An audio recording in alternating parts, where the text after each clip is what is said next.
some of the ISPs have the 911 system or E911 systems. They'll have paging systems for the actual police systems, banks, hospitals. Those are who your guys' customers are, and those are the networks they want to go after. Hello, you are listening to the Community Broadband Bits podcast from the Institute for Local Self-Reliance. This is Lisa Gonzalez. This week's podcast is a departure from our usual presentations on policy or a profile of a specific municipal network. In this episode, Chris and his guest get more technical as they discuss security needs associated with ISPs. Regardless of the size of the provider, security is critical. In this interview, Chris speaks with Weston Hecker, Senior Systems Security Analyst and Pen Tester for KLJ. You can learn more about the firm at kljeng.com. Weston helps us understand more about what is happening under the surface. We feel it only fair to warn you that this conversation is pretty technical. You will certainly walk away with a new appreciation for network security. Now here are Chris and Weston. Welcome to another edition of the Community Broadband Bits podcast. I'm Chris Mitchell. Today I'm speaking with Weston Hecker, a Senior Systems Security Analyst and Pen Tester for KLJ. Welcome to the show. Yeah, thanks for inviting me.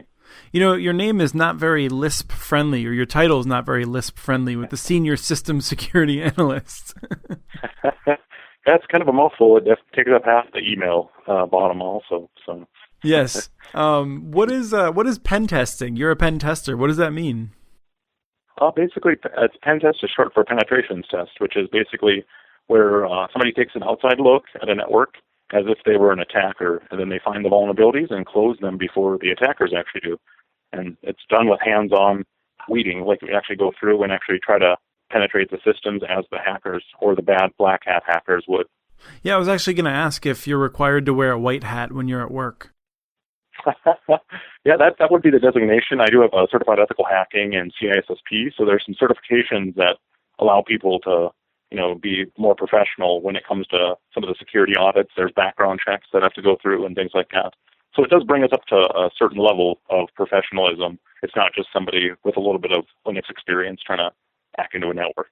Well, I think maybe some of our listeners are wondering what I'm up to with this episode. So why don't you tell us a little bit about KLJ and who some of your clients are? We're an engineering company, about 800 people, and we've been doing pen testing for the last 2 years. I've personally been doing it for the last 10 years professionally. So, and it's something that I was brought into the telecommunications department just because of the amount of security vulnerabilities and flaws and the lack of expertise in some of the small areas that people are living. So in smaller cities, it's really hard to get a hold of security staff.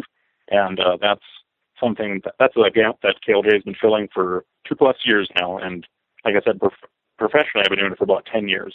And as far as pen testing of ISPs, it's something that we've grown very, very accustomed to, especially with some of the more obscure gear, Calyx, Brocade, the stuff that you won't find in the enterprise environments. One of the things that I think people might want to be reminded of is that when it comes down to small ISPs, even the largest municipal network would be considered a small ISP. And so I guess a question might be, why should small ISPs be concerned with security? There's a lot of things that they push out to other companies, such as third-party billing, third-party patch management. There's third-party pretty much everything for as far as it goes because it's too small to take care of it in-house with staff. They usually implement like a Linux box that's running specific software, specified software. And what I've seen lately is a lot of those systems have been up for 1,300 days, 456 days, or just some extreme range where they're still shell-shockable and all these vulnerabilities have come out. And it's just something that it's a full-hand task just to keep these systems patched and up to date. And not a lot of people in smaller areas are able to have somebody with a lot of hands-on Linux or security experience, like I was saying also. So it seems to only be, for the most part, an ISP problem. Most of the rest of the world is comfortably dealing with Windows-based operating systems and something that they're a little bit more familiar, a little bit more graphically based. Some of the more obscure services that ISPs have to deal with, they all run on Linux platforms for the most part, and and the actual vendors don't keep them up to date as well as they should without ridiculous service contracts in some cases. So what is the actual threat that a small ISP might face? I mean, I might think, well, I'm a small ISP in a Midwestern city. No one's going to try and attack me here. I mean, why would they? Yeah, and that's a lot of the mentality that people in North Dakota, where our main branch is based out of, also got until the oil boom came along. Or, like some of the ISPs have the 911 system or E911 systems. They'll have the paging systems for the actual police systems, banks, hospitals. Those are who you guys' customers are, and those are the networks they want to go after. Not only to mention your guys' bandwidth has been used in denial of service attacks. A lot of people were doing reflection attacks because a lot of the smaller telcos and ISPs actually had misconfigured DNS services. So they were actually attacking their upstream and downstream people. A lot of those gaps have been fixed, and a lot of that stuff's been taken offline, but it just goes to show how it's, a full-time task standing on top of some of those things. I guess one of the things you might think about then as an ISP is, am I paying for bandwidth that I don't have to because somebody has compromised a system of mine and they're using it to just, flood an area? If some of these reflection attacks, it may not be very large, but I'm sure it adds up over time. Oh, yeah. The largest ones have, gotten in the 300 range as far as that's pretty much the entire backbone of the internet. Some of the reflection attacks, they were able to take down, 300 gigabit throughput and stuff like that. So it's something that definitely was a problem. And it was, with the nature of the reflection attacks, with a little bit of configurations or best practices that were followed, they were able to mitigate a lot of this stuff. And it's something that you will definitely see on your utilization, especially for being charged for some of that stuff. So, and one of the bigger things that people are stealing is PRI and SIP services. And over one weekend I've seen where, people will get like $30,000 phone bills from having hijacked SIP and PRI services. So basically people are making calls to illegitimate numbers or numbers that have been also hijacked. And that's one of the scams that's running out there as far as when people use default codes and things like that are built into systems. And that's something that it's nice to be able to do hands-on with pen testing, is I have scripts that will check all that stuff. And, it isn't all about, buying expensive software or anything like that. A lot of the stuff can be manually checked by just running a couple scripts before the bad guys run the exact same kind of script. So as you're mentioning the scripts, if I was an ISP and I hired you, what are the sorts of things that you would do? Can you get into that in a little bit more detail? Yeah, so we have a lot of things for not only for optimizing the network in general. There's best practice rollouts, and one of the best starting points for actually getting secure is rolling out an IT framework. That is something that I recommend for every single company. A lot of them have simple frameworks that are in place, but there's actual couple standards that are going to be most likely enforced within the next few years, the same way that power companies and banks, hospitals, HIPAA, like there's going to be some kind of compliance that's going to be pushed into place. And that's going to be nice to have an actual security framework in place, not so you guys are rushing something into implementation, because that's going to be very, very expensive. And some of these, tasks and processes can take 3 years in a large company. So some of the smaller companies, it's nice to be able to get something small in place. And then if you do have to bring a professional in to do that stuff, it keeps them more honest when it comes to the quote time. Yeah, that would definitely be a good starting point for that kind of stuff. Can a lot of the things that you're doing, can you do them remotely, or do you have to be on site? I have to admit that whenever I think about pen testing, I think of, Sneakers with the movie where they're breaking into the bank, or they're doing something that involves physical acts. We can do basically the same quality pen testing and vulnerability assessments as if we were on site by either sending a laptop, or we can take it from the outside and actually break in the exact same way that the bad people would. Yeah, that's something that it's very inexpensive. A lot of the smaller communities, especially North Dakota and the Midwest in general, all the way down to the mid-south and stuff like that, I've seen where people are still charging these people 90s prices, and not every single small ISP can afford a $12,000 audit or a $24,000 audit. That's why there's like a $4,500 option, or we even have to down to like $1,200 to $1,300 for some of the vulnerability assessments. And it's very, very reasonable. And we've done for a couple Fortune 500 companies, we've done apples-to-apples challenges on web application scanning, and we've actually found more because we rely less on our automated tools. We're in there actually doing the hands-on stuff, and that's going to be where it shines. And what happens, one of the things that you and I were talking previously, and since you were just mentioning some of the products, I thought it's really worth noting that you had said that for some of your clients that after a new vulnerability came out, you were willing to help them just understand if they were vulnerable or not. And that's something where a lot of the bigger guys, they'll actually have to get a whole new service contract and be able to bring them back in to be able to test for, like, for example, when Heartbleed and Shell Shock came out, all the people that we did pen tests for, we went back and actually scanned everything for them, or gave them a portal so that they could actually scan it. And even some of the customers they provided stuff to, they were able to scan to see if their Linux systems or some of the virtualization systems or anything that was shell shockable, they were able to test that using simple scripts. It wasn't something that they got charged more for. It's just that little extra mile that gives it that down-to-earth, like, small-town feel that people are used to. So that's something that I think that we do better than the big guys. I'm not trying to do a sales pitch, but it's just something that there's so many companies right now that are just hiding behind their large names, and they're scurrying to pick up as many security personnel as they can as far as network security. And so what are some of the things that a small ISP can do? Some of the things that I think you would just are prophylactic that don't necessarily involve spending a lot of money. Yeah, there's a couple of good starting points. Like I was saying, if they'd want to shoot contacts, so I could definitely send them some boilerplate frameworks that they could put in place with security frameworks. And I love helping people if they have any compliances or questions about that stuff, especially when it comes to HIPAA, PCI, FDIC, stuff like that.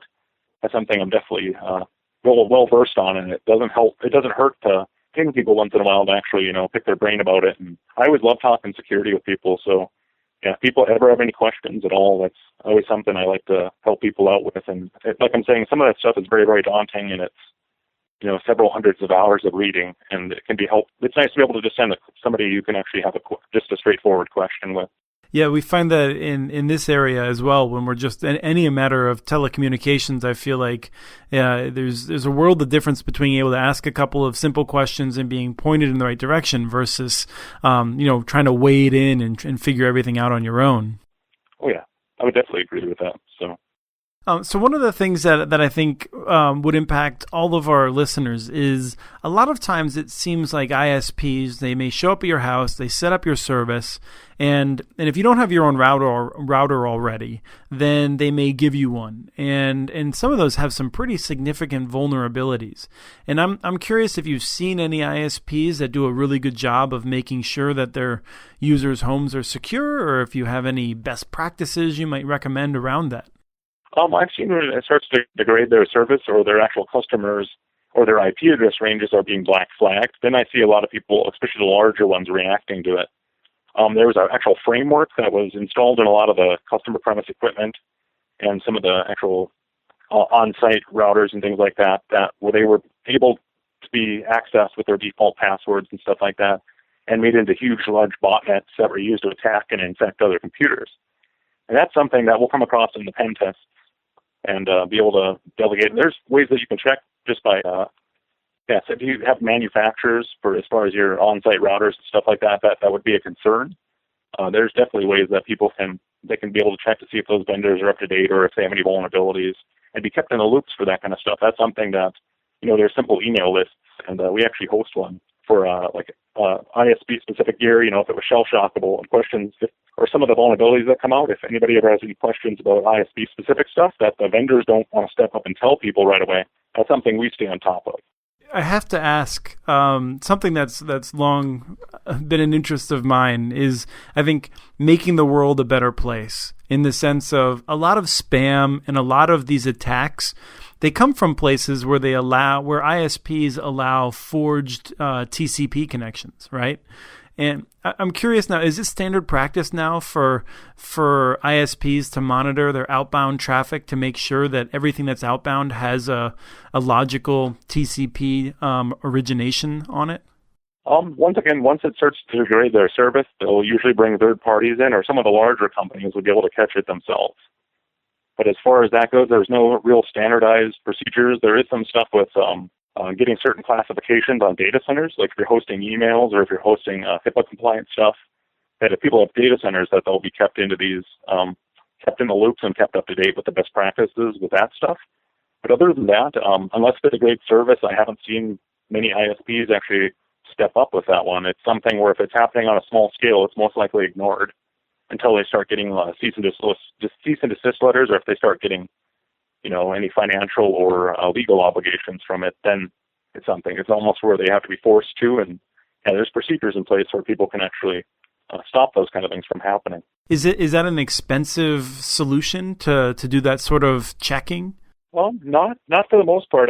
Like that's the thing. A lot of the newer firewalls and things like that will be able to actually do them as passive services. Because when people buy, like some of the, they'll throw around the keywords like next generation and things like that into the firewall. Sometimes they're not just marketing terms. They are actually, they have some smarts behind them where they're able to connect and be able to deeply inspect the traffic without actually cutting down the bandwidth that much. And that's where, if you want to buy a device, it's always good to do research on them. And, there's ones that you're familiar with, but sometimes you have to reach outside the box and give things a chance that you didn't give a chance a couple of years ago because they were in infancy.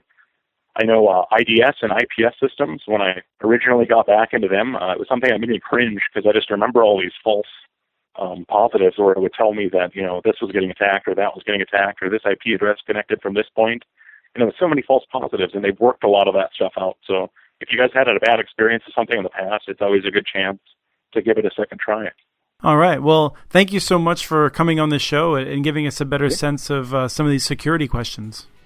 Right, perfect. Send us your ideas for the show. Email us at podcast@muninetworks.org.